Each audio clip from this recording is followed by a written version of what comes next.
Welcome to the Success Showcase. I'm your host, Eric Lopkin from the Modern Observer Group.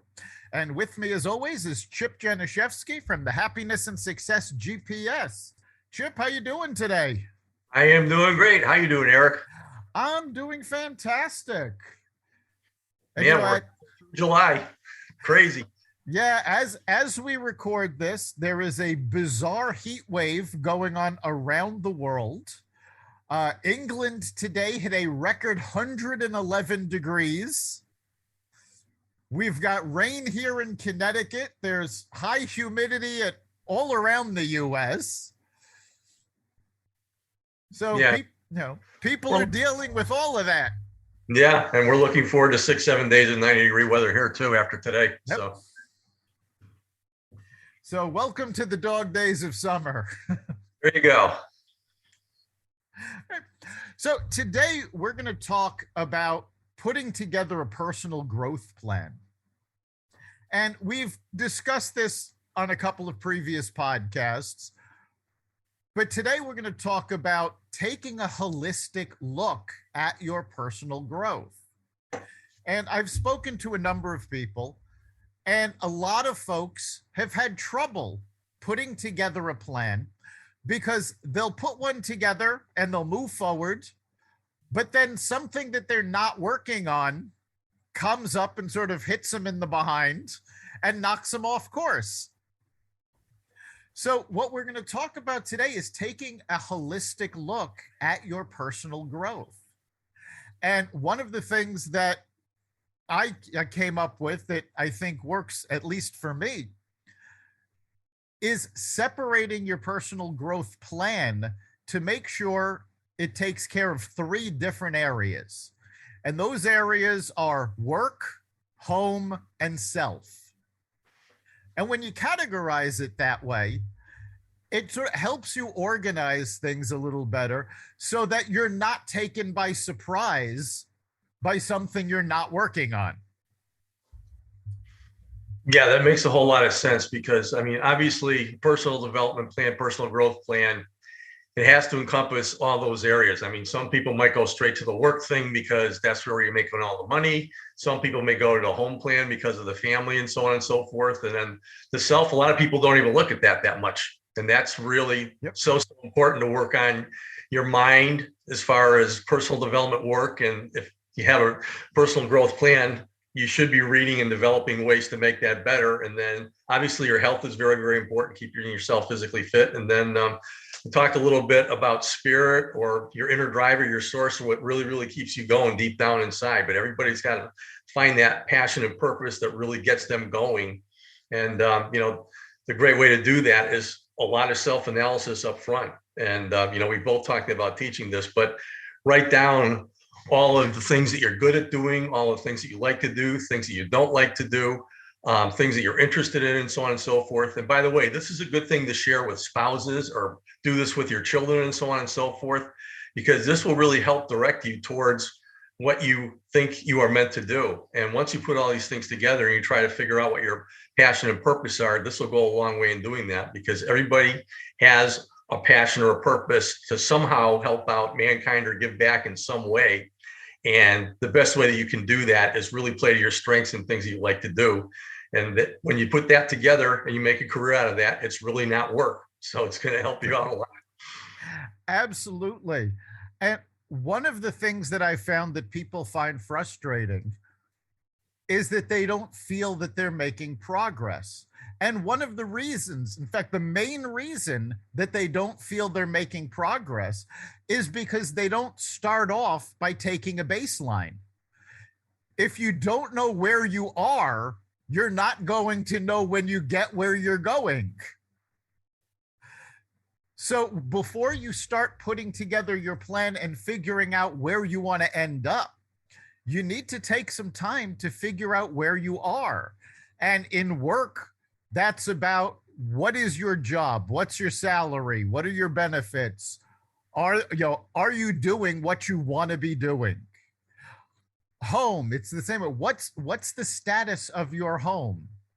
Is everything going well? Is everything organized? Nobody should ever answer yes to "I'm already organized." We know 99% of the folks are lying when they say yes, absolutely everything's perfectly organized. For self, your mind, like, what's your stress level?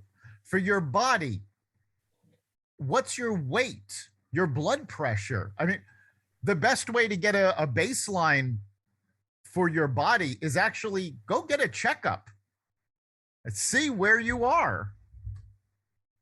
Yeah, absolutely. And, work yourself into a daily routine. I mean, we've talked about like the miracle morning, starting every day with a positive morning routine. And if you can get out of bed every morning and take a quick walk or just do just 10 minutes of exercise, that sets your mindset the right way for the rest of the day. And it could be just as little as that. And as far as really exercising your mind, read for 10 minutes or a half an hour a day to get yourself going there. And I recommend doing a lot of this first thing in the morning. It's okay to get up an extra half an hour early to really set yourself on the right track, because you're going to feel better the rest of the day for having already accomplished this. Yeah, I think the important thing that you just touched on is small steps matter. People hear, oh, well, I have to get healthy. Well, that means I have to be on a diet. I have to exercise. I have to, do all of these things. Same thing with work and home. Oh, I've got to do everything at once. No, you don't. Take a small step. And in terms of taking care of yourself and your body, let's start you off right now. All you need to do while you're listening to this, stand up, bend over, touch your toes. And I know at least half the people out there are going, oh, I can't touch my toes. That's fine. Just get as close as you can. Doesn't matter if you can actually hit your toes. Now, tomorrow, do the same thing. If you do this for 100 days, by the end of the 100 days, you will be able to touch your toes. This is an example of how those small steps add up. You can't get a full workout in? Get up in the morning, do 2 push-ups. Tomorrow, do 3. Work your way up to 10. You don't have to be doing a full workout. Just get something in. There was a challenge not too long ago online. They wanted you to do 100 push-ups a day. I'll be honest, I can't do 100 push-ups. Not all at once. But if I do 10 in the morning, and then 10 o'clock I drop down, I do 10 more, then an hour or two I do 10 more, little by little, you can get to that 100 a day. You're getting the work in. It's a myth that everything has to be done at once. Fit these things into your schedule. It's the same thing with reading. Put a book on your phone, whether it's an audio book or a regular book. You're standing in line at the supermarket, listen, read a page or 2. You'd be amazed at how quickly these small steps add up. Oh, absolutely. Especially if you have a job where you're driving around a lot. I highly recommend getting an audible.com account or whatever, and you can listen to audiobooks, podcasts. There's all kinds of wonderful things you can do. And basically what you're doing is you're taking a graduate course in whatever you're interested in, and you're getting to learn about a whole lot more things. And it doesn't have to be work specific. It can be well-rounded, because obviously you're talking about exercise, but it's great to keep your mind in various areas too, to keep things going. And you talked about getting organized. And I know we've talked about your organizer before, but one of the best things for you to do, most people's to-do list is just items to tick off at work. And you don't even have it scheduled as far as when you're going to do it, maybe by day or whatever. But if you can actually plug into your organizer your daily plan, which could include exercises and everything else. And as far as talking about the home, it should also include planning vacations and time out with the kids and date night and those kind of things. But if you get it down on paper in front of you, or, in an organizer online, I mean, that's what you've designed to help people out. And in that, you can also track goals, because it's really, really important to set these you have the major goals you talked about, but it's a step-by-step process. You have to lay out the components of how you're going to get from point A to point B. And once you have those in front of you, it's a whole lot easier than thinking about what the end result's going to be. If you just have the next step there, yes, I did this today, victory. Yes, I did this, and so on and so forth. So put it all down on paper, or put it wherever you want to put it in an organizer. With me, I'm still in the paper stage because I've been here around for a long time, but that's just the way to do it. No, you're absolutely right about using that to-do list. We're all familiar with using it for work. But the main reason that most people don't develop new habits is that before that habit is ingrained, they're not used to doing it, so they forget. When you put it in your to-do list, you see it okay, today I have to do this. Oh, yes, I've got to do it again today. Yes, I've got to do it again today. Until it's ingrained, that's a great way to remind yourself. I put lots of things in my to-do list, not just work. Because honestly, if I don't put something in my to-do list, the odds are it doesn't get done. So personal things I put in the to-do list. For things I'm going to do over the weekend, things I have to do at work, things I have to do after work. When you're building a new habit, get up, you look at that to-do list. Oh, right, I have to exercise today. Oh, right, I wanted to read a little bit today. And for most automated to-do lists on your computer, on your phone, your tablet, you can put these in as recurring tasks so that they show up on your to-do list every day. And that's the best way to build a new habit, is to make sure you're reminded each day.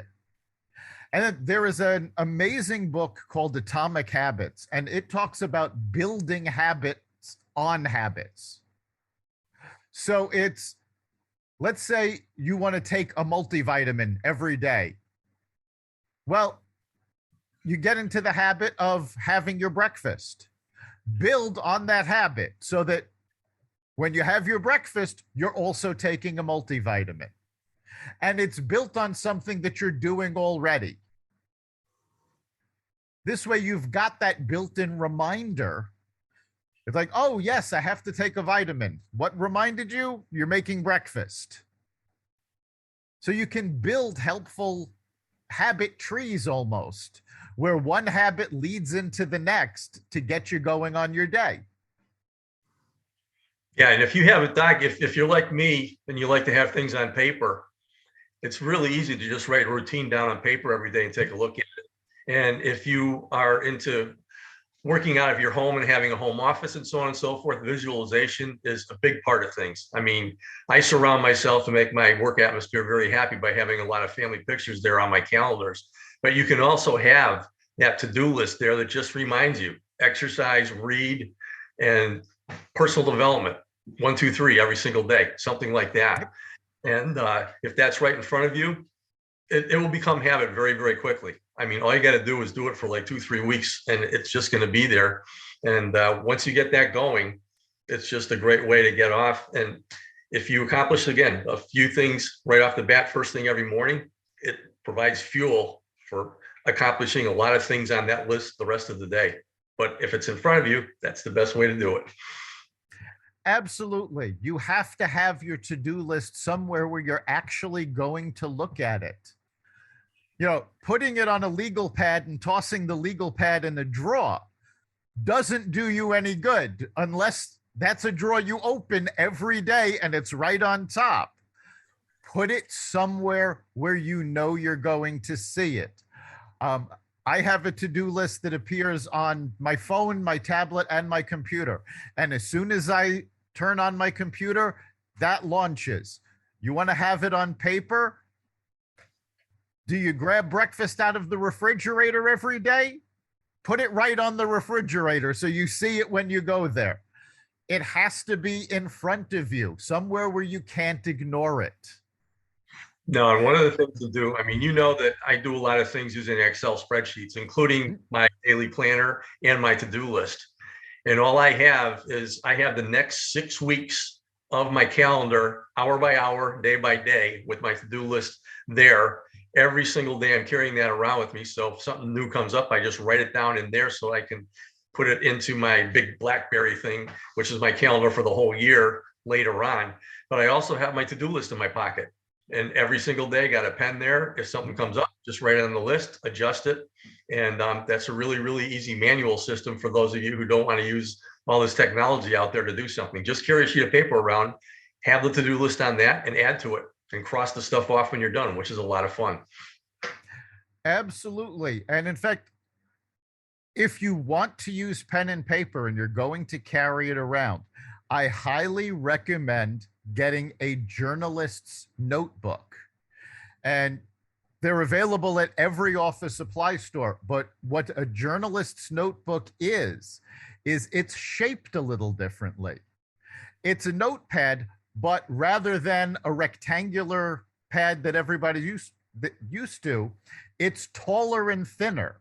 Why is it shaped like that? Because it fits in your pocket. You can put it in your back pocket. You can put it in a suit jacket pocket. That's the whole reason it's shaped like that, because a journalist needed to have their pad with them at all times. So they actually came up with the shape that fit in their pocket. You can still get these, even though most journalists use tape recorders now, but if you want to use a pad, this is a great way to make sure you're always carrying it around.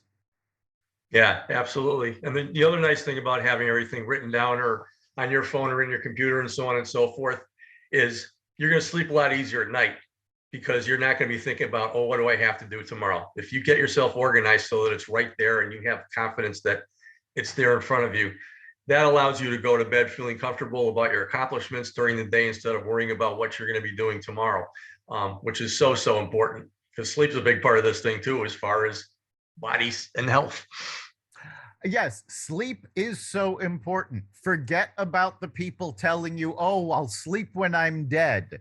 The fact of the matter is, those people actually die sooner than people that sleep well.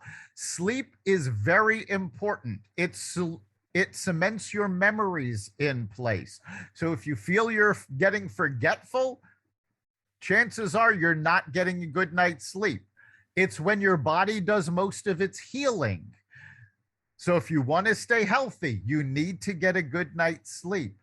It's very important. It's not just wasted time.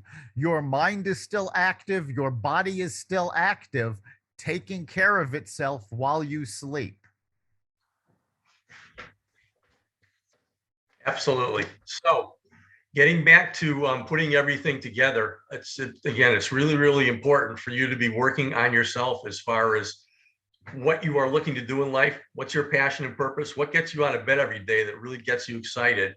And trying to spin what you're doing during the day, including your career, into that. And obviously, if you have a great family life going on, that's so, so important too. And it's kind of like prioritizing these things, but making sure that everything is addressed there. And if you can put all those things together, working on yourself, again, if you are in a family, do this with your wife, do this with your kids, plan together. I know you do this every single year as far as with your family. Yep. And that stuff, that's one of your visuals on the refrigerator.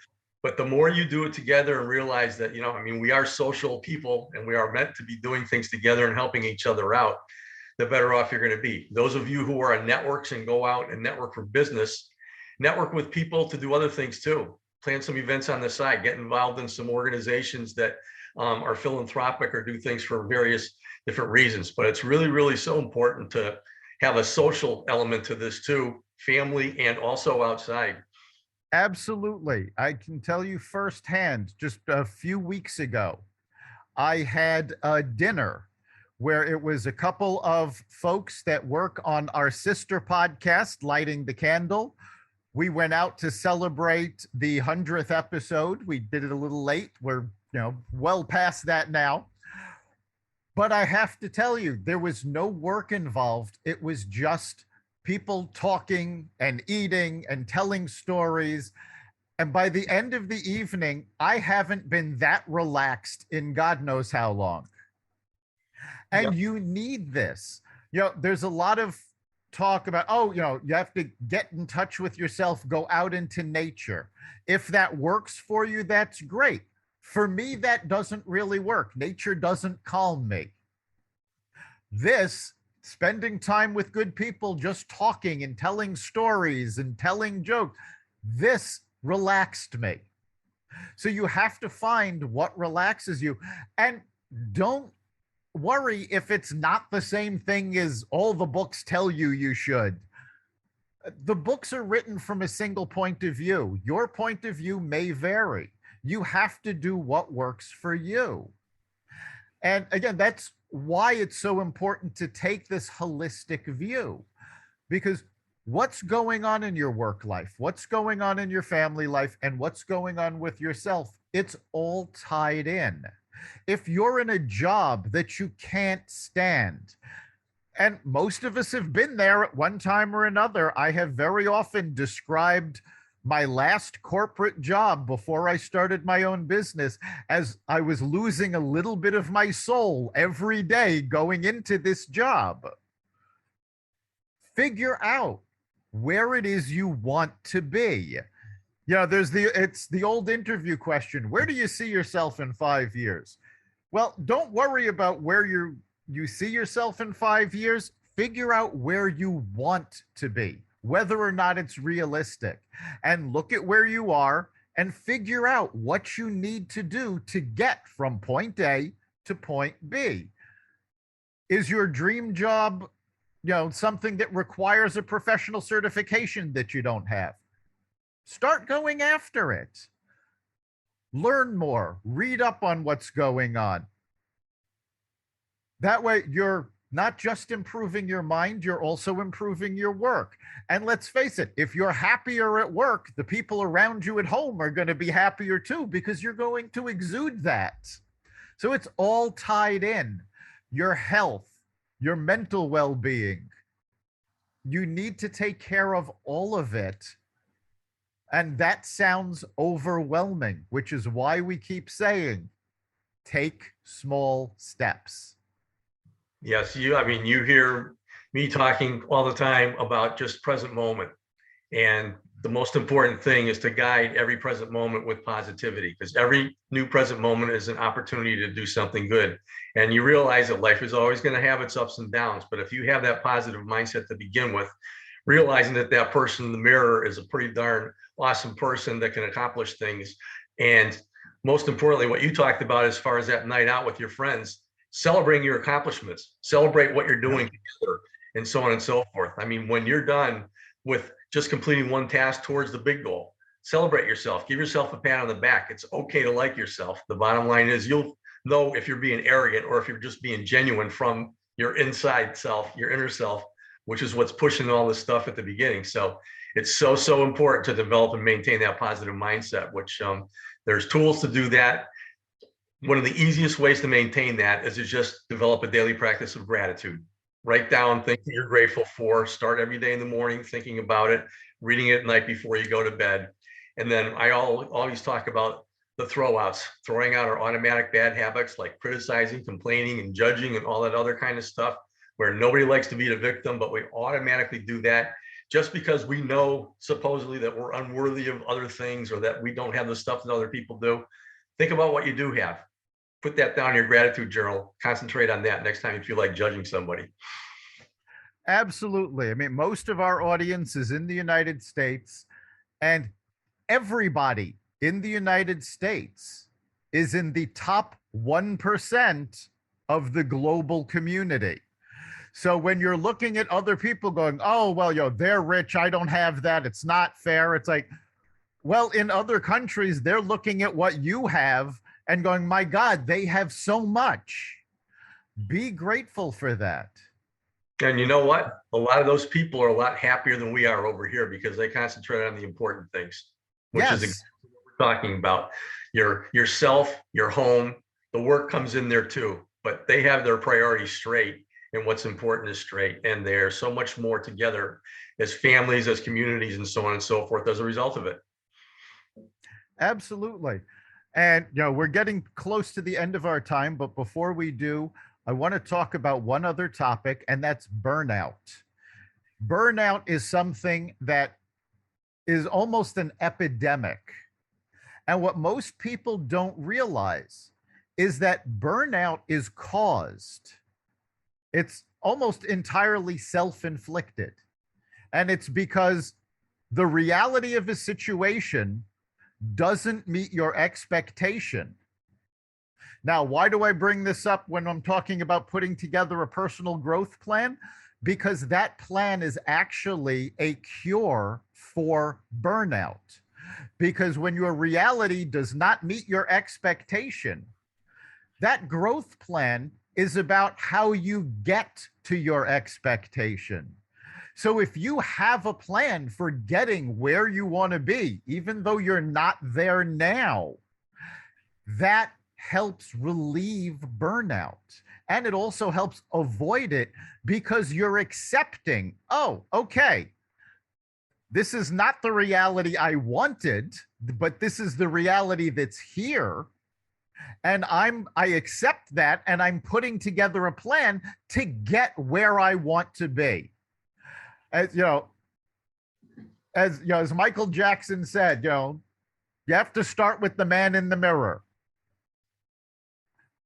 If you want to change the world, you start by changing yourself. I know Gandhi had a quote like this, and I'm butchering it badly. So it's Be the change that you want to see in the world. Thank you. Yes. So yeah, start with yourself. And just the act of starting, accepting that this is not the reality as you want it, but you're working to create the reality you want it to be. That's a very calming idea because okay, it's a process and you're on your way. When you do that, you're more relaxed, you're calmer, and that actually helps other people be calmer because when you're burnt out, you exude stress. And when you exude stress, it's contagious. And the same way when other people are burnt out, if you're on your path and you know what that looks like, you can avoid catching their stress. And actually, you can bring them down and tell them, look, just put together a plan, take a deep breath, and move forward. Yes, reality is not what we expected, but burnout is caused when you refuse to change yourself to meet that reality. Reality is not going to change to meet your expectations. You have to make the effort. And that's how you avoid and escape from burnout.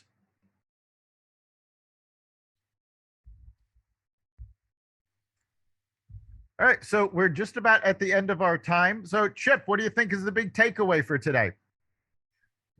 Obviously, if we're talking about a plan, the first thing is to get organized. So your best tool is your organizer, regardless of whether it's an electronic form or on a sheet of paper. And it's so important to do that and stick to it and make sure, again, that elements are not just for work, but for your home life and for yourself. All of those things have to be there.